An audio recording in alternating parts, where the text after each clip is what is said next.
శ్రీ సచిదానంద సమర్థ సద్గురు సాయినాథ్ మహారాజ్కి జై. ముందుగా సాయి భక్తులందరికీ నమస్కారం అండి. వీడియో చూస్తున్న ప్రతి ఒక్కరిపైన ఆ సాయినాథుని ఆశీస్సులు ఉండాలని, బాబా గారి భక్తులందరూ ఎప్పుడూ కూడా ఆనందంగా సంతోషంగా వారి జీవితాన్ని గడపాలని మనస్ఫూర్తిగా కోరుకుంటూ ఈ వీడియో స్టార్ట్ చేస్తున్నాను ఫ్రెండ్స్. ఈరోజు సందేశంలో బాబా గారి విధంగా చెప్తూ ఉన్నారండి. బిడ్డ, ఈ రాత్రికి నా చెయ్యి తాకి నేను చెప్పే శుభవార్త వినమ్మా. ఈ వార్త నీకోసమే తల్లి అని బాబాగారు అంటూ ఉన్నారండి. మరి తన బిడ్డల కోసం బాబాగారు ఈరోజు ఎటువంటి సందేశం తీసుకొచ్చారో, తన బిడ్డలకు ఏం చెప్పాలనుకుంటున్నారో స్వయంగా ఆ తండ్రి మాటల్లోనే విందామా.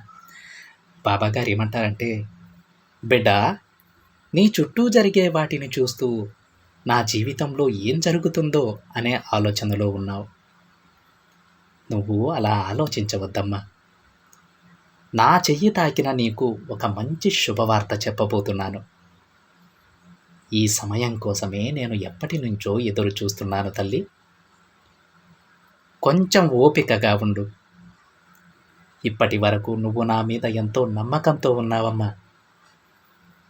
నీ కోరిక తప్పకుండా తీరుస్తాను తల్లి.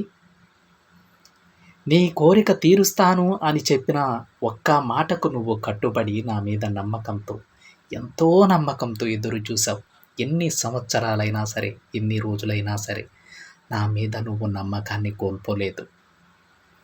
ఎన్ని రోజులు గడిచినా కూడా నా బాబా నా కోరిక తీరుస్తారు, నేను కోరింది ఇస్తారు అనే నమ్మకంతో ఉన్నావమ్మా.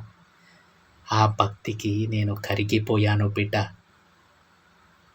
నీకు ఎన్నోసార్లు ఎన్నో సమస్యలు వచ్చినా నా బాబా నాకు తోడుగా ఉన్నారు కదా, నాకెందుకు భయం అని నా మీద నమ్మకంతో ఉన్నావు. అలాంటి నిన్ను చూస్తుంటే నాకెంతో ఆనందంగా, ఆశ్చర్యంగా ఉంది.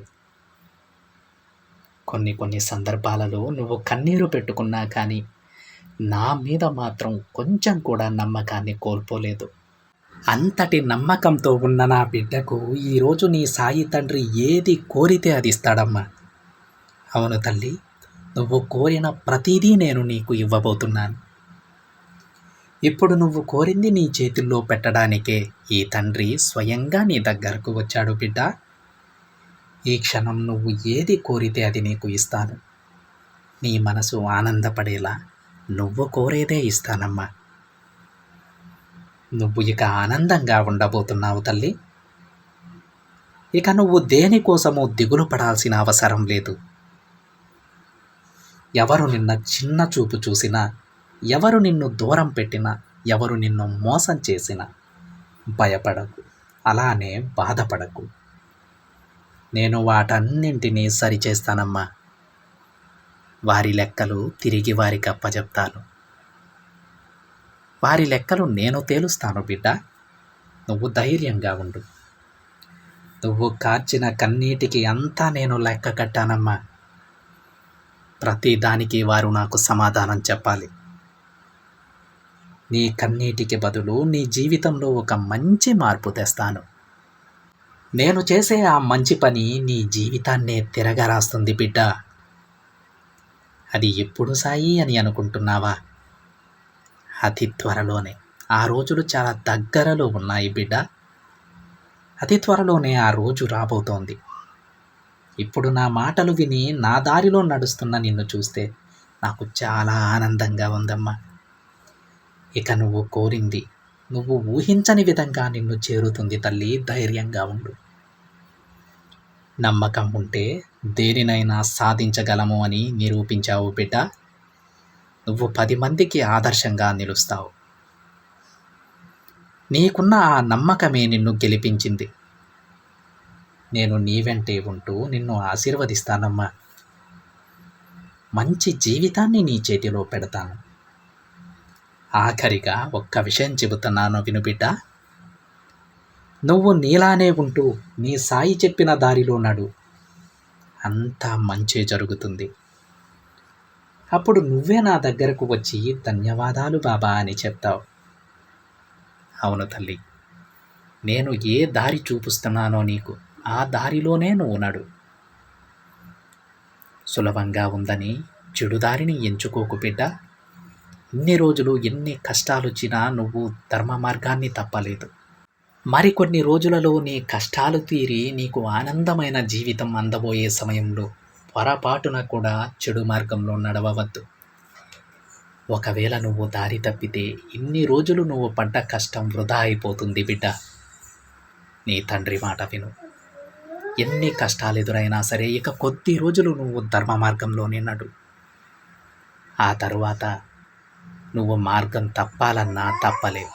నీ మనసే నిన్ను మంచి మార్గంలో నడుపుతుంది. అందుకే చెబుతున్నాను తల్లి,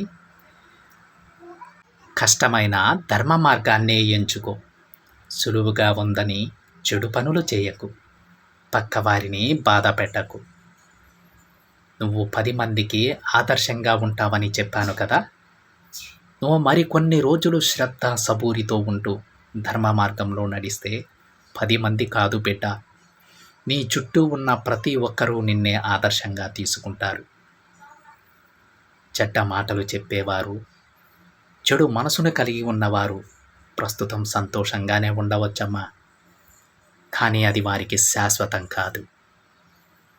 మంచివారు ఇప్పుడు కష్టపడుతూ ఉండవచ్చు, భరించలేనన్ని కష్టాలు వారికి ఉండవచ్చు, అవి కూడా వారికి శాశ్వతం కాదు.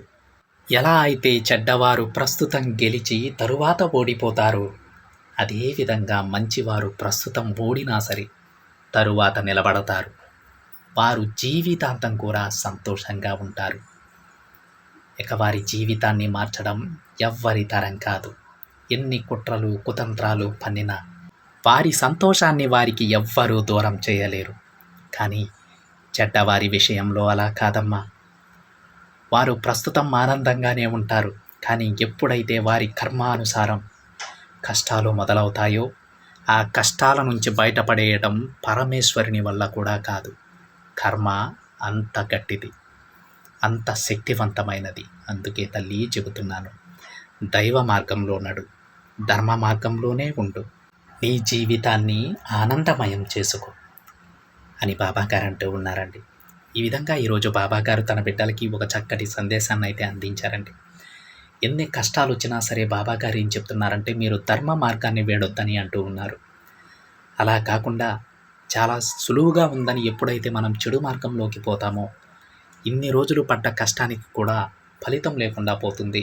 మీరు మీ కష్టాలని మళ్ళీ కొని తెచ్చుకున్న వాళ్ళు అవుతారు అని కొంచెం జాగ్రత్తగా ఉండమని ప్రతి బిడ్డని హెచ్చరిస్తూ, ప్రతి బిడ్డకి కూడా ఒక మంచి భవిష్యత్తును నేను రాసి పెట్టున్నాను, అతి త్వరలోనే నా బిడ్డలకు అది అందించబోతున్నానని ఒక చక్కటి శుభవార్త అయితే ఈరోజు బాబాగారు చెప్పారండి. అలాంటి చక్కటి జీవితం ప్రతి బాబా బిడ్డకి దొరకాలని, ప్రతి బిడ్డ పైన ఆ తండ్రి ఆశీస్సులు ఉండాలని మనస్ఫూర్తిగా కోరుకుంటూ సెలవు తీసుకుంటున్నానండి. ఇది ఫ్రెండ్స్ ఈరోజు బాబాగారి సందేశం కనుక నచ్చినట్లయితే ఒక చిన్న లైక్ చేయండి ఫ్రెండ్స్. మరికొంతమంది సాయి భక్తులకి షేర్ చేయండి. మొదటిసారిగా ఛానల్ని చూస్తున్నట్లయితే సబ్స్క్రైబ్ చేసుకొని పక్కనే ఉన్న బెల్ ఐకాన్ని యాక్టివేట్ చేయండి. మరొక బాబాగారి సందేశంతో మరొక వీడియోలో కలుద్దాం. అంతవరకు ఓం సాయిరామ్.